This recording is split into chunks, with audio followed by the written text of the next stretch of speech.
Today's episode is brought to you by applaudable.net.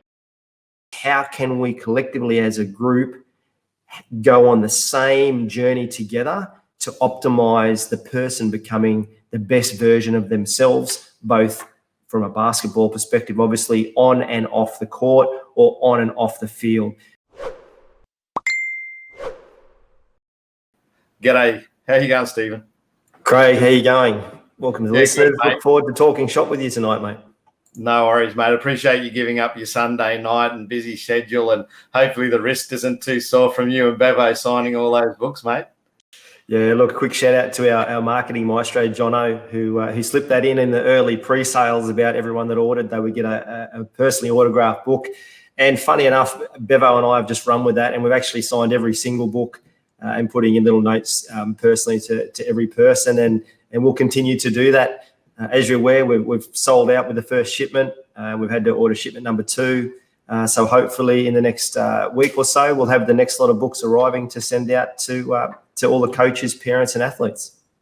That's awesome. And it's really good to see that you are connecting with people on the individual level, that you are taking time to do that. Because I know I interviewed Alan Stein Jr., who authored his book, Raise Your Game. I mean, I think he's on his second book now as well. And He signs his personally for those who order through his website and not through Amazon, the ones that he actually sends out. So you guys have done pretty well, because I've seen splashed all over social media, people holding up their books and thanking you. So it's obviously resonating. But what I'd like to ask first is, when you guys decided to write this book, there's a lot of books in the winning type space. How did you make your book different? I know there's 10 chapters in the book, but what were the things you wanted to do differently? So first and foremost, it's not about training. It's not about one particular sport, although obviously we both have a little bit of a bias towards basketball. It's really, Bevo and I have looked at the professional high performance environments that we've been in and what we've had to do in relation to try and create success, or more aptly, when winning matters to those particular environments. And it's a little bit of a word play, Craig, really. It's, as you get through the chapters in the book, the readers will soon find out it's actually not about winning. It's the processes that we go through to put ourselves in the position at an individual level and then a team level, whether that be sport, school, corporate, where we can place ourselves in the position just to be the best version of ourselves. And if we can do that, we're all winning. And ultimately, we look at the 10 chapters where we've gone into different environments, from NBL teams to WNBL teams to Commonwealth Games teams to Olympic Games teams to NRL teams, where we've been in these environments. And what were the small wins we were trying to gain? But the reoccurring theme across all of the chapters is it's how can we collectively as a group go on the same journey together to optimize the person becoming the best version of themselves, both from a basketball perspective, obviously on and off the court or on and off the field. So our book is different in that regard, that it's not about training or getting better physically. It's really about how can you become the best version of yourself. And obviously we make a lot of reference in there around some really wise words from the late great Kobe Bryant in particular. He's referenced heavily throughout the book. So that's really good. I was keen to know, because obviously there's a broad space in the sporting spectrum, how you guys have approached it. I don't have or haven't bought the copy of the book yet.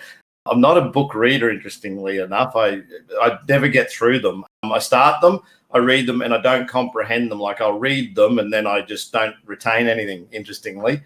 So I find that, for me, is that if you're wondering why my name hasn't come in on the order yet. So good one out to you anyway. It's all good. Look, I've been in your group and I've watched some of your videos, and I find what you've had to say extremely valuable. And I'm sure you're trying to reach a target with that group. Have you reached your 3,000 members?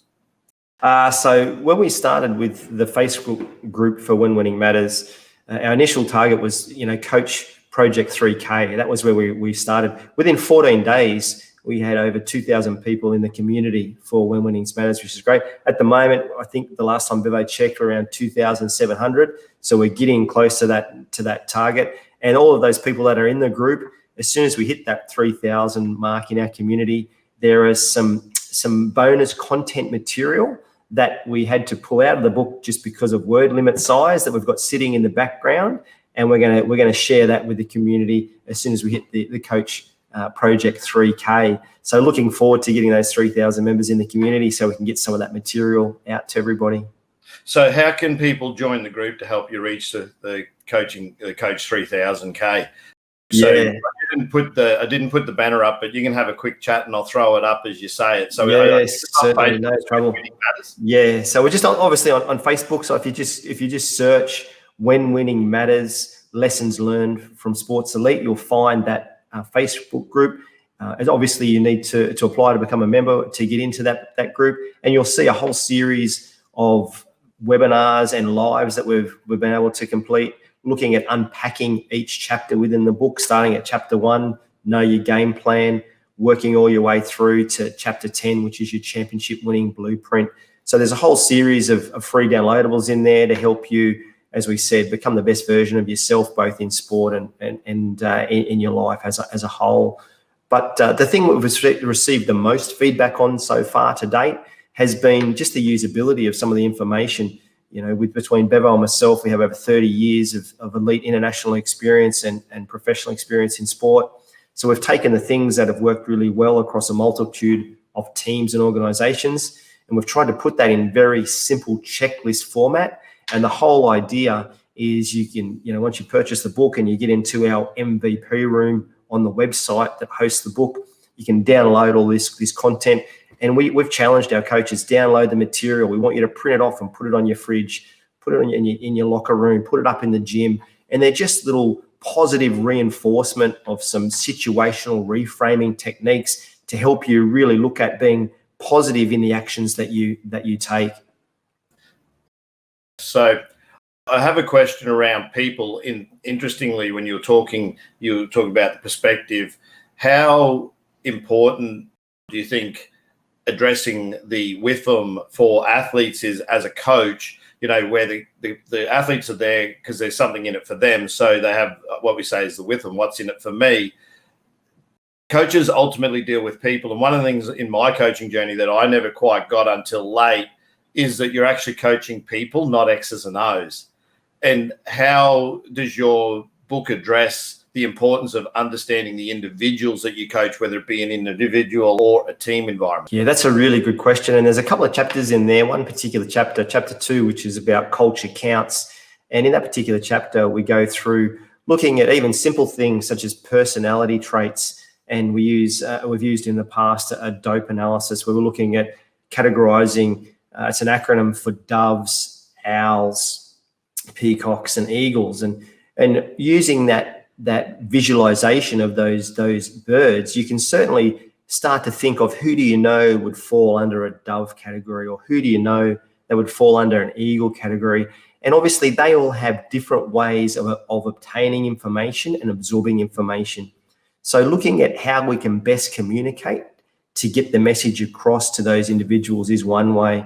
Another chapter we talk about is a chapter in chapter 8 where we talk about Ferraris, Jaguars, and Bentleys.